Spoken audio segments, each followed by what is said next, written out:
بسم اللہ الرحمن الرحیم۔ السلام علیکم۔ حضرت سیدنا حسن ابن خضر رحمۃ اللہ علیہ اپنے والد کے حوالے سے بیان کرتے ہیں، مجھے ایک ہاشمی نے بتایا کہ ایک مرتبہ میں خلیفہ ابو جعفر منصور کے دربار میں تھا۔ وہ لوگوں کی فریادیں سن کر ان کے لیے احکامات جاری کر رہا تھا۔ اتنے میں ایک شخص آیا اور کہا، اے امیر، یقیناً مجھ پر ظلم کیا گیا ہے۔ میں چاہتا ہوں کہ اپنے اوپر کیے جانے والے ظلم کو بیان کرنے سے پہلے آپ کے سامنے ایک مثال پیش کروں۔ امیر نے کہا، جو کہنا چاہتے ہو کہو۔ کہا، اللہ تبارک و تعالیٰ نے اپنی مخلوق کے کئی طبقے بنائے اور انہیں مختلف مراتب میں رکھا۔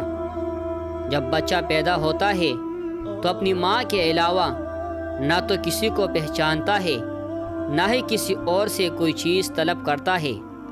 اگر اسے خوف محسوس ہو تو ماں کی آغوش میں آ جاتا ہے۔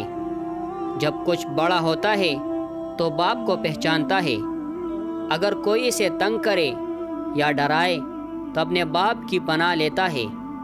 پھر جب بالغ و مستحکم ہو جاتا ہے اور اسے کوئی چیز ڈراتی یا نقصان پہنچاتی ہے تو اپنے بادشاہ کی طرف رجوع کرتا ہے اور ظالم کے خلاف بادشاہ کی مدد چاہتا ہے۔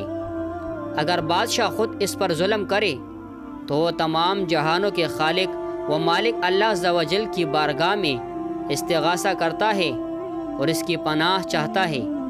اے امیر، بے شک میں بھی مخلوق کے انہی طبقوں میں شامل ہوں۔ ابن ناہیک نے میری زمین کے معاملے میں مجھ پر ظلم کیا۔ اگر آپ میری مدد کریں گے تو بہت بہتر، ورنہ میں اپنا مقدمہ خالق کائنات جل جلالہ کی بارگاہ میں پیش کر دوں گا۔ اب آپ کی مرضی، چاہے تو میری مدد فرمائیے یا مجھے چھوڑ دیں۔ اس شخص کی یہ حکمت بری باتیں سن کر منصور نے کہا، اپنا کلام دہراؤ۔ اس شخص نے دوبارہ اسی طرح بیان کیا تو ابو جعفر نے کہا، سنو، سب سے پہلے تو میں ابن ناہیک کو معزول کرتا ہوں اور اسے حکم دیتا ہوں کہ وہ جلد از جلد تمہاری زمین تمہیں واپس کر دے۔